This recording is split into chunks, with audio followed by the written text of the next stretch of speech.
What's up, guys? Welcome back to another episode of Talking Shit with your boy Quez, man. And we're doing another segment of the weigh-in because we got two amazing boxing weekends coming up, man. I previously mentioned how Danny Garcia and Sean Porter have their fight coming up this Saturday, September 8th. But we have a fight that I've been meaning to talk about coming up next weekend that was kind of a surprise that I did not see coming, man. And we're going to get into that right now. Canelo and Triple G2. Man, I was not expecting for this one to come at all. Yeah, man. That fight came out of nowhere. I was not expecting that. It was a lot of hoopla, a lot of just continuation of the cheating scandal being pushed into the news. So when the news dropped that Canelo and Triple G2 was happening on the 15th, I was ecstatic because I was one of the main people that was pissed when it got canceled. I was looking forward to it. I rooted for Triple G to win the first fight. But after all this aftermath of Triple G kind of looking a little soft or a little scary to me with this whole, I mean, granted, don't get me wrong, like I said before, if Canelo cheated, he's a cheater. But I forgot how the lawyers say it in like in the courtrooms or whatever, but we have like, presidents, whatever way of saying it, precedent. There it is, precedent on the fact that Mexican boxers are known for ingesting bad meat out in Mexico, and that causes them to fail blood tests. And if there is some precedent with that known, I felt like they should allow the fight to happen. I mean, he hasn't had any type of history, if any type of cheating history at all. So, and he's a Mexican fighter, so it kind of like put him just enough in the gray area where we can kind of like, hey, we're gonna do a double check, do another check at the time of the fight. Don't eat no more meat about the next month, and we're gonna see what it shakes, just to make sure that big mega fight happened again. And I feel like Triple G was really one of the main people that kind of kept it going when the fight's supposed to have been happening. And I just really wasn't a fan of that, bro, to be honest. I was just looking forward to the fight. I'm still haven't picked. I think I wanted Triple G to win the rematch because a lot of people was going for Canelo to win the rematch, but I'm starting to lean towards Canelo myself. Just as I'm rooting for him, just because brother called you a cheater. I don't think you're a cheater, so whoop his ass. And that's basically my whole analysis of the fight coming up on the 15th, man. I kind of want to root for Triple G still, but I feel like he done lost a lot of his big bad boogeyman, his aura of the big bad boogeyman in that division. Definitely I thought we probably was going to have Triple G versus the Charlo brothers. Versus Triple G versus Jamal Charlo before we end up seeing the Canelo Triple G2 fight, because of all this cheating scandal stuff. But since it's happening, this is an amazing closeout for the year of boxing, man. Definitely, because we're about to have this Triple G and Canelo 2 fight. Depending on how that fight falls out, we're going to see what ends up happening with the Charlo brothers, like I mentioned before. I think if Canelo ultimately ends up winning, which is probably the likely situation, Triple G is probably going to end up having to fight Jamal to get some credit back, and he's probably going to end up having the Triple G versus Canelo 3 if he can somehow. If Triple G ends up losing this fight and having to fight Jamal Charlo to get like some status back, it's probably going to end up being a Triple G Canelo 3, especially if it's close. Definitely if it's close. If it's a knockdown, maybe not. But if this definitely goes down to decision, if it goes down to decision, it's going to be a Triple G Canelo 3, whoever loses, if Canelo loses or Triple G loses. But I think the next fight for both of these fighters, whether they win or lose, is going to be the Charlo brothers. If Canelo wins, he can mess around. Even if he loses, he's going to probably fight Jamel Charlo to get some status back, and then probably go for the Triple G Canelo 3. If he wins, he's probably still going to fight Jamel Charlo, who's undefeated, because there'll still be a big purse fight and a very popular fight. Triple G, on the other hand, if he loses, he's probably going to fight Jamal Charlo to get some status back and go for Canelo Triple G3. If he wins, the only person left for Triple G to fight is Jamal Charlo. So I think that's the next wave for both of them. I think all those are their next two fights for both ends are going to be amazing. I probably will be rooting for the Charlo brothers in both of those fights. But if I don't, I think I'll be rooting for Canelo.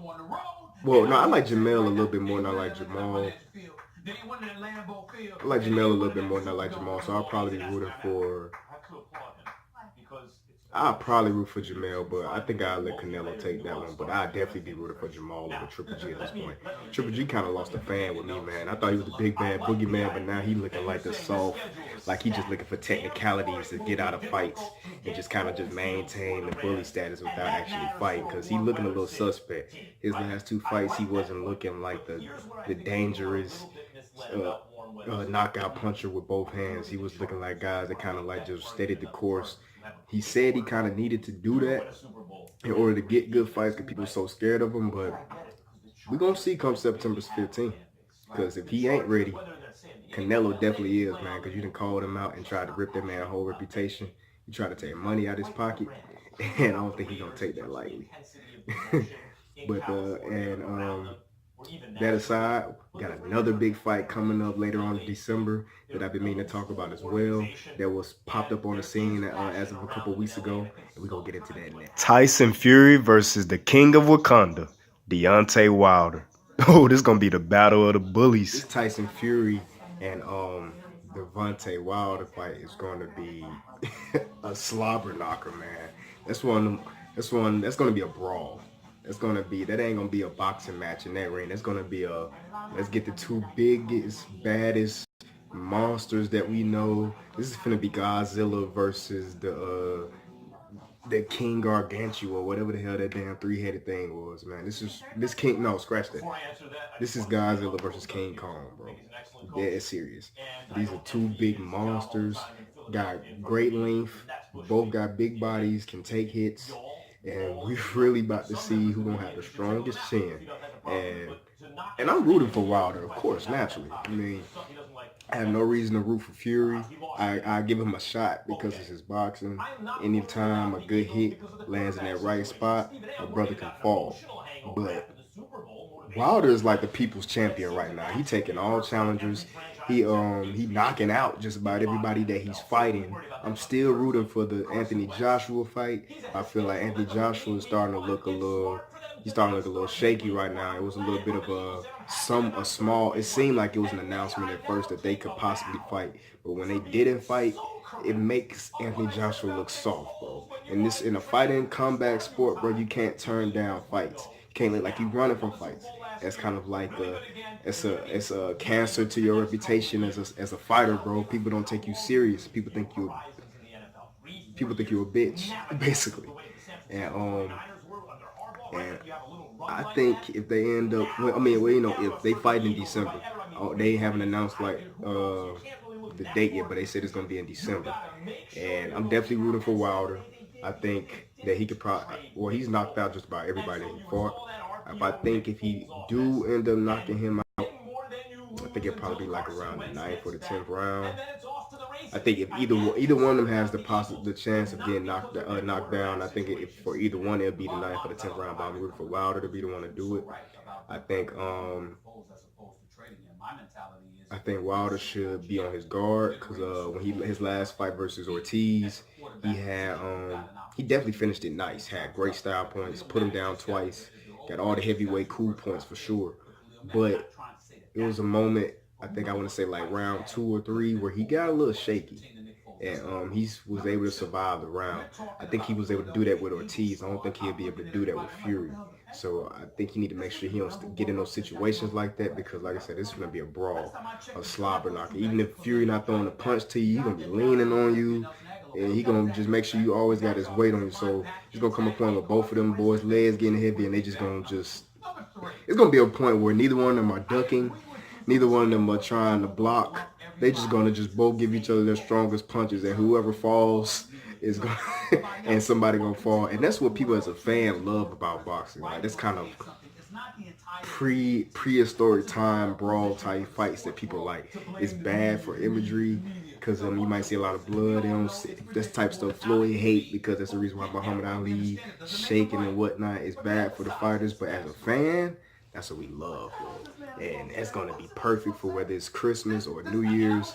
It's going to be the perfect way to end off the boxing year right, man. Wilder, well, it could have been Joshua, but since it ain't, we got the best man in the business, the baddest man in the planet, baddest man on the planet, and Deontay Wilder, the king of Wakanda. I'm definitely expecting a knockout, man. But that's all I got for you guys today. I'm gonna drop another video right in time for the Sean Porter Danny Garcia fight when it pops up later on this week. But in the meantime, that's all I got for you guys, man. You guys stay safe. If you like the video, leave me a thumbs up. If you got some comments you would like to share, drop them in the comment section below. And if you got and if you ain't a member of the member of the channel, hit that subscribe button, man, so you can get alerted next time I drop a video. In the meantime, you guys stay safe. Peace.